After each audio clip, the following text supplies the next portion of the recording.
Hello friends, I am advocate Gaurav Shukla और आपका स्वागत है मेरे चैनल कानून और आप में। फ्रेंड्स, आज जो टॉपिक हम डिस्कस करने जा रहे हैं वो अभी बहुत करंट टॉपिक है।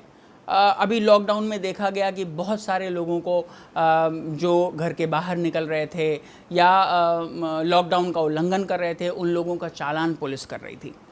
जो चालान किया जाता है, वैसे तो लॉकडाउन में सेक्शन 188 आईपीसी के तहत एफआईआर भी की जा रही थी, लेकिन उन लोगों का जिनका क्राइम बहुत ज़्यादा गंभीर नहीं था, वो सिर्फ लॉकडाउन का उल्लंघन कर रहे थे, उन लोगों को 151 में चालान भी किया जा रहा था, 107/116 में भी चालान किया जा रहा था।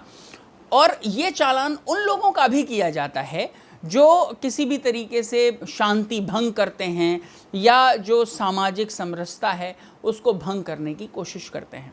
तो देर नहीं करते हैं, लेट्स स्टार्ट। तो सबसे पहले मैं ये क्लियर कर दूं कि जो 151 सीआरपीसी की धारा है, ये आखिर है क्या, ये किस लिए लागू होती है। ये हर उस व्यक्ति पर लागू होती है जिस पर पुलिस को ये शक होता है कि वो किसी भी तरीके से जो पब्लिक या समाज में शांति व्याप्त है उसको भंग करने की कोशिश कर रहा है।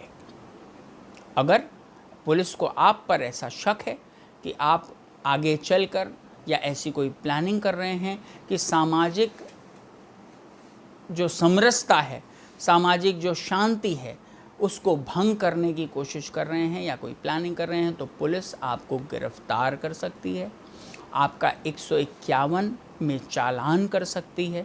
151 सीआरपीसी में, कई बार 107/116 भी हम उसे कहते हैं। ये तीनों धारा ही सेक्शन 107, सेक्शन 116 और सेक्शन 151 तीनों ही सीआरपीसी की धारा हैं। इन्हीं के अंतर्गत चालान किया जाता है।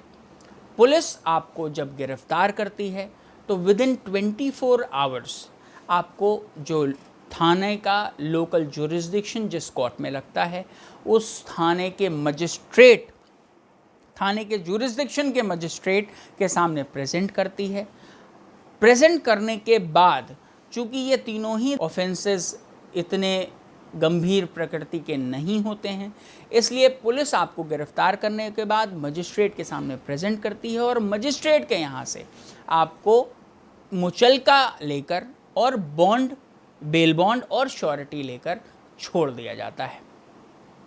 जिन स्टेट्स में कमिश्नरेट सिस्टम लागू है, मतलब कमिश्नर सिस्टम लागू है, उन स्टेट्स में, उन सिटीज़ में जो मजिस्ट्रेट का काम है वो कमिश्नर करते हैं। पुलिस आयुक्त के यहाँ उनका मुचलका भरा जाता है, उनका बेल बॉन्ड और श्योरिटी भरी जाती है और वो मुचलका, बेल बॉन्ड फाइल पर रिकॉर्ड के रूप में रख लिए जाते हैं और उनको वहीं से छोड़ दिया जाता है। दोनों ही केसेस में, चाहे वो कमिश्नर के यहाँ हो चाहे वो मजिस्ट्रेट के यहाँ हो, ये दोनों ही जगहों पर केसेस 6 महीने के लिए चलते हैं। इसमें जो मुचलका होता है उसमें हम अंडरटेकिंग देते हैं कि हम आगे से ऐसा कोई भी काम नहीं करेंगे जिससे समाज की शांति भंग हो, और 6 महीने तक ये केस चलता है। पुलिस आपको अपने ऑब्जर्वेशन में रखती है, पुलिस आपको डेट्स देती है। हर डेट जो आपको मिलती है उस डेट पर जाकर आपको, अगर कमिश्नर सिस्टम लागू है तो कमिश्नर साहब की ऑफिस जाकर आपको साइन करना पड़ता है फाइल पर। अगर कमिश्नर सिस्टम नहीं लागू है, मजिस्ट्रेट के यहाँ आपका मुचलका भरा गया है, तो मजिस्ट्रेट के यहाँ जाकर आपको फाइल पर साइन करना पड़ता है। 6 महीने बाद ऑटोमेटिकली ये मुकदमा ख़त्म कर दिया जाता है और आपको इसमें कोई भी कार्रवाई नहीं करनी होती है।